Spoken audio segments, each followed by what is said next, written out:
Sanibonani. Sanibonani. Wala ekhaya phela mina. Uma ngaphambi kwenu igama lami ngiphindo ngakasemelane.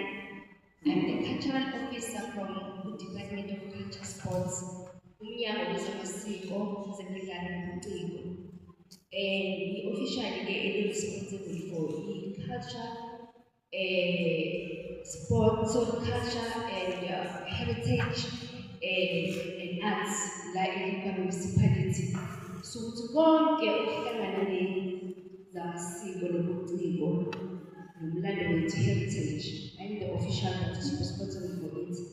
Iphinde futhi ngibe yi-official elibukelela wona lo mnyango uzokushintsha kwamagama.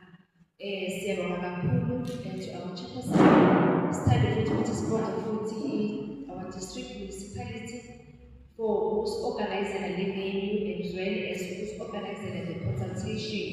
Siyabonga futhi abahlonishwa bethu abalaphambili. Okwami kuzobafishane kakhulu just to say ukuthi ukutshintsha kwamagama, it is not something that as a department we decided ukuthi siyabona sitshintsha amagama. Kube nomthetho osiholelayo ukuthi si-South Africa just njengawo wonke ama-country sikhona ukuthi sishintshe amagama, sikhona futhi ukuthi sishintshe izinhlaka ezihlala kuzo. And it is very important ukuthi sikwenze lokho because kuyasisiza kakhulu, especially kulesikhathi lesisamanje.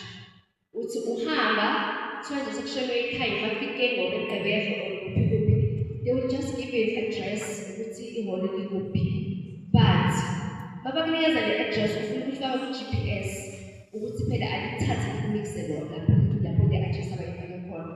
Lokho akusenzakaleli, kwenziwa yi-politiki.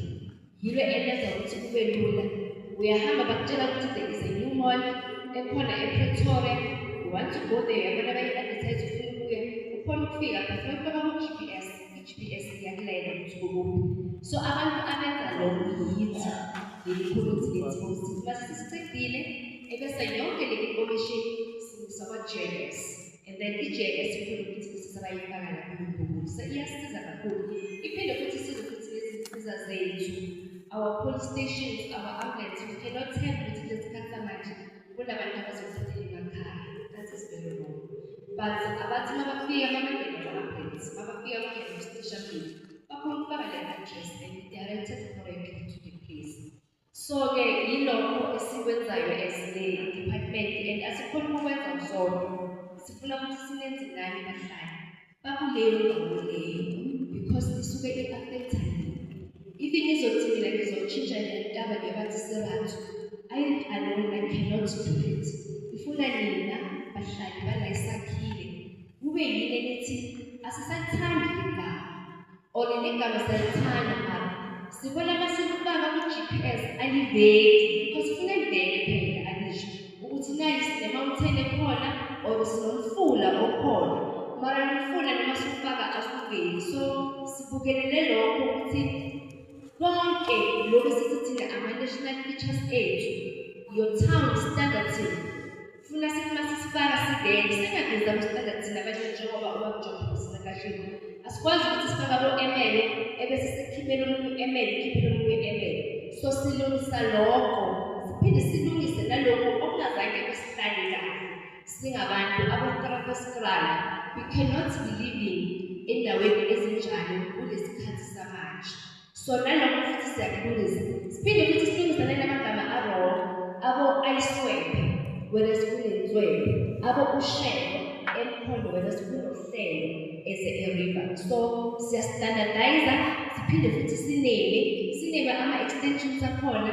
We want to do away our extension 4, our extension 14. Kunamaqhawe bethu akhona lasakhile esidinga ukuthi settle indawo lezi ngalabantu abasilwela, ngalabantu abakhona even today abaphosa inselele, ababekhona njengabo baBhulu. Siyakhona ukuthi understand sineme lama-facility so that umlando wabo ungazophela, umlando wabo kuzokwaziwa ukuthi njengoba le holo libizwa ngubani bani or libizwa ngesihlahla esithize esasikhona la esakhile, something that is unique yangasakhile ebhathe esephilayo ngoba bayazi ukuthi ayikho isihlahla sasiphilisa ingane la kodwa lesihlahla asisekho. So sifuna ukuthi senze njani abantwana bazi ngaso so ngelilanga oyothi ahamba eLimpopo asithole abuye futhi azositshala la ekhaya ngoba phela kwakosihlahla sala ekhaya. So sizele lokho then okusithiwa okukhona sibe nenhlanhla as a Department of Culture, Sports and Recreation through umama wethu umama Mkhale. Thina ke sinenhlanhla as a department isikole umama kule department the only region ekhona ifestival isikole kusalele the first time ngiyaqala ukuthi so uhambile wakuba elite wasesha la asesha khona wakhona ukuthola ama-sponsors ethu. Ama-sponsors washo umama ukuthi sine-library ekhona. I-library ise-district municipality and then njengoba ise-district municipality kunalokhu esikufisayo. Through then yena nama-channel sakhe wathola ukuthola i-sponsor from uSandberg Cares. uSandberg Cares-ke yiwo othe we are going to change the library. Bebangayithatha le library bemikise eHlanzeni that will be on Bombela side. Bebangayithatha le library bemikise eNkangala that will be eMalahleni side. But the queen as she thought there's something that is unique that is going to come to our region ezobukelela the province itself. I am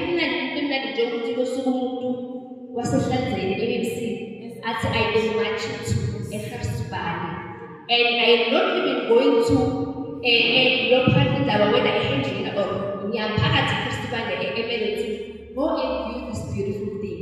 So basifakeleke ama-device njengoba basho bathi bakuthatha uthanda ama-device anakekela bonke abantu abaphila ngokukhubazeka. So akekho umuntu oyofika athi mina lokhu kwami akumsebenzeli. We are still busy with kids basasebenza ngakho. Kodwa kutheke mangabe kusasenjalo kusasithiwa okay nayi le library hayi sisajabule we are so excited. But kwasesebona lokuthi but le library iseKasimande district and le library iseKasimande district library vele ekhona esezweni. But what is it that we can make it unique so that labantu abenzelwe yona le sponsor bakhona ukwenza njani ukureflecta or bazizwe ukuthi le library yazi. Kwasesekuthiwa ke funa kwenze njani iqabweni igama. Then kwaba nama-application kube khona ke igama eliphakamisiwe waphakamisa igama lakaBabusabo uJason Sambo. Bengicela nje ukuthi mhlawumbe sifunde ukuthi umntando wakuthi ubaJason Sambo ungubani so that sizokhona ukuthi senze njani sirelate.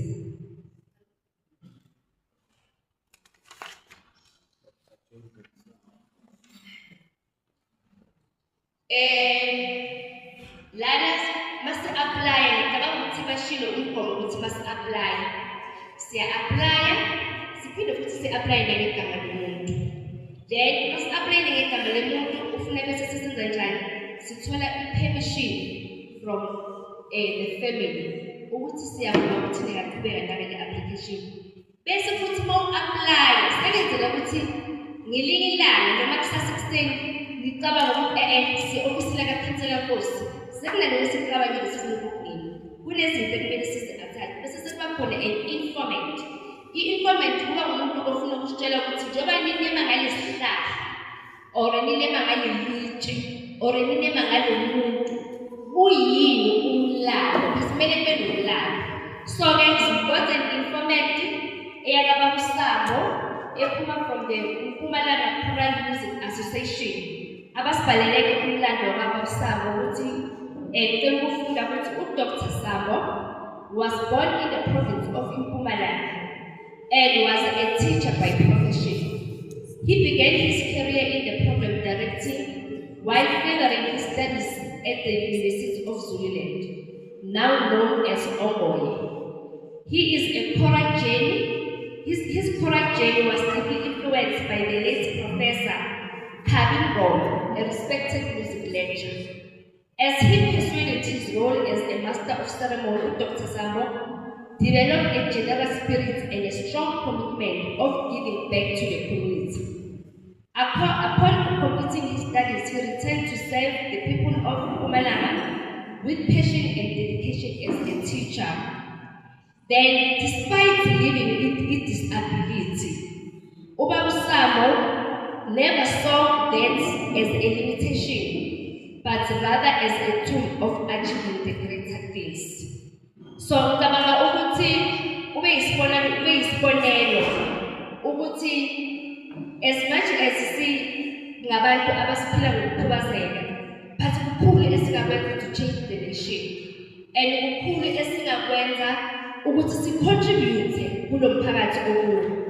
And then while working as a teacher in the community of Elukwatini, he identified numerous areas that required development for people with disability.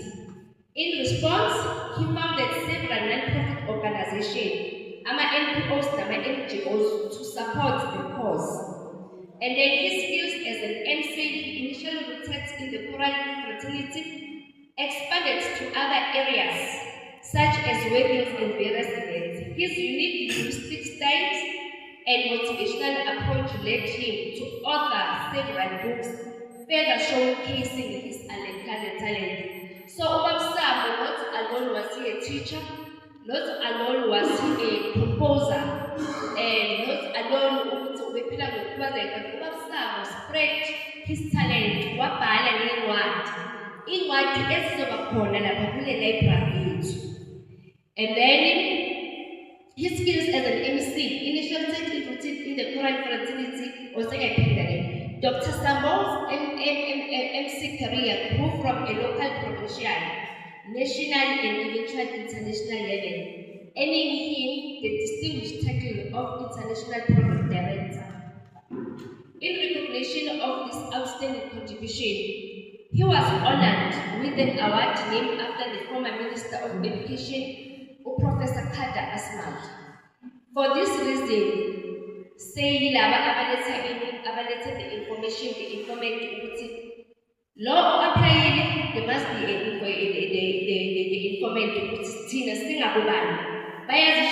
for this reason, we, the citizens of Mpumalanga, strongly believe that this library be named after Dr. Samo, so that the future generation may continue to access and be inspired by his remarkable work. So sithi asilethe lokhu la ekhaya ukuthi nazi ukuthi kune library that is there eyenzele abantu abaphila ngokukhubazeka. Sisho abantu abangakwazi ukuhamba ama-wheelchair, ama-crutches, abangaboni, ababona kancane, abangezwa, abangakwazi ukukhuluma. And then the library iphakamisa ukuthi ineme ngalo baba because of the contribution. And in the emnandi kakhulu ngalo baba, ungubaba wala ekuhlaleni la eFeldsband, la eMpumalanga. So sithi asilethe lokho ebahlaleni ukuthi nazi ukuthi kunegama eliphakamisiwe, and then ngicabanga ukuthi okunye chair sizokuzwa through mhlambe kuma questions if baba bekuzoba nemibuzo. Ngiyabonga kakhulu.